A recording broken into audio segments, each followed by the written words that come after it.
Welcome to my channel knowledge की खोज। जैसा कि आप थंबनेल देखकर समझ ही गए होंगे कि हम लोग कक्षा 9 की गणित के बारे में हम लोग बात करेंगे जो एनसीईआरटी पैटर्न पर होगा।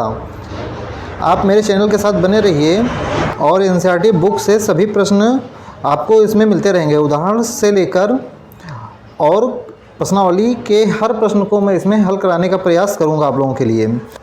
तो आप मेरे चैनल के साथ बने रहिए। चलिए स्टार्ट करते हैं और देखते हैं कि इसमें हमारे पास आज क्या है।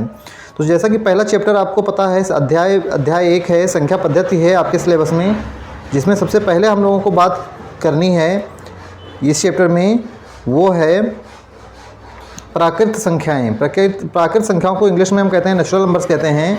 अब आइए इनकी अगर हम परिभाषा की बात कर लें तो परिभाषा हमारी क्या हो जाएगी। गिनती वाली संख्याओं को प्राकृत संख्याएं कहते हैं, जैसे 1, 2, 3, 4 आदि। प्राकृतिक संख्याओं को n से प्रदर्शित करते हैं, n द्वारा प्रदर्शित करते हैं। ये आपके प्राकृत संख्याओं की परिभाषा हो जाएगी। आप इनको ऐसे ही अपने कॉपी में नोट कर लीजिए और इनको याद कर लीजिए, क्योंकि पूरा प्रश्नावली संख्या पद्धति इन्हीं जो है डेफिनेशन के ऊपर, इन्हीं परिभाषाओं के ऊपर आधारित है। तो आप इसमें से कुछ भी मिस नहीं कर सकते हैं, सबको नोट करिए। और नोट करने के बाद में फिर जब मैं आपको एक्सरसाइज करवाऊंगा या उदाहरण करवाऊंगा तो उसमें आप इसको आसानी से कर पाएंगे और पूरी बात को समझ पाएंगे।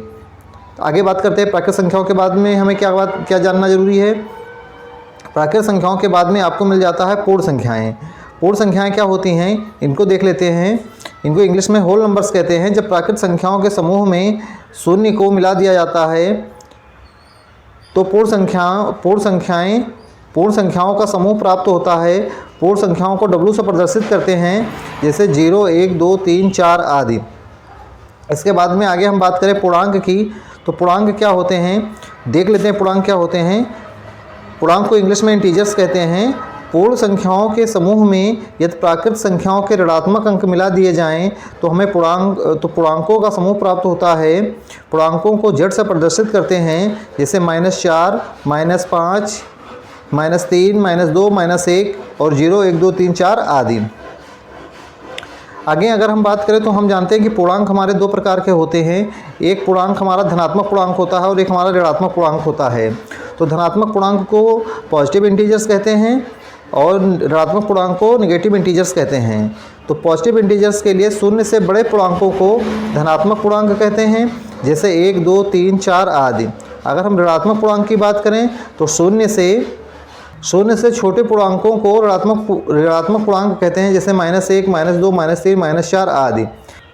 यहाँ पर एक नोट दिया गया है और नोट में ये बताने का प्रयास किया गया है कि जो शून्य होता है ना तो धनात्मक पूर्णांक होता है ना ऋणात्मक होता है। यानी शून्य के बारे में अगर पूछा जाए कि शून्य कौन सा पूर्णांक होगा तो ये ना धनात्मक होता है ना ऋणात्मक होता है। इसके बाद में अगर हम बात करें परिमेय संख्याओं की, तो परिमेय संख्याओं की परिभाषा क्या होगी।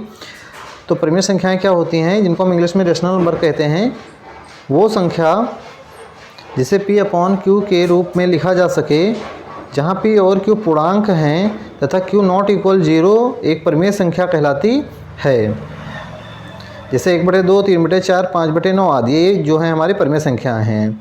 इसके बाद में नोट की बात करें हम तो सभी पूर्णांक परिमेय संख्याएं हैं। सभी पूर्णांक जो होते हैं वो हमारी परिमेय संख्याएं होती हैं। पूर्णांक की परिभाषा आप पीछे वीडियो करके आप देख सकते हैं। ये कुछ पॉइंट लिखे हुए हैं जो आप कक्षा 8 में पढ़ चुके हैं। इसको मैं फिर से रिवीजन करवा देता हूँ। परिमेय संख्याओं के लिए योग तत्समक 0 होता है। परिमेय संख्याओं के लिए गुणन तत्समक 1 होता है। परिमेय संख्याओं को एक संख्या रेखा पर निरूपित किया जा सकता है। और अगला पॉइंट है, दी हुई दो परिमेय संख्याओं के बीच में अपरिमित रूप से अनेक परिमेय संख्याएं होती हैं। अगर दो संख्याएं दी गई है, जैसे मान लीजिए कोई भी संख्या है, जैसे 5 और 6 के बीच में अगर हमें परिमेय संख्या निकालनी है तो इनके बीच में अपरिमित रूप से अनेक यानी बहुत सी जो है परिमेय संख्याओं को हम ज्ञात कर सकते हैं। अब इसके बाद में आगे हम बात करें अपरिमेय संख्याओं की, तो अपरिमेय संख्याएं क्या होती हैं। अपरिमेय संख्याएं, जिनको हम इंग्लिश में इर्रेशनल नंबर कहते हैं, जो संख्याएं P/Q के रूप में नहीं लिखी जा सकती हैं, उन्हें अपरिमेय संख्याएं कहते हैं। जैसे √2, √3, √5 और पाई आदि, ये हमारी अपरिमेय संख्याएं होती हैं।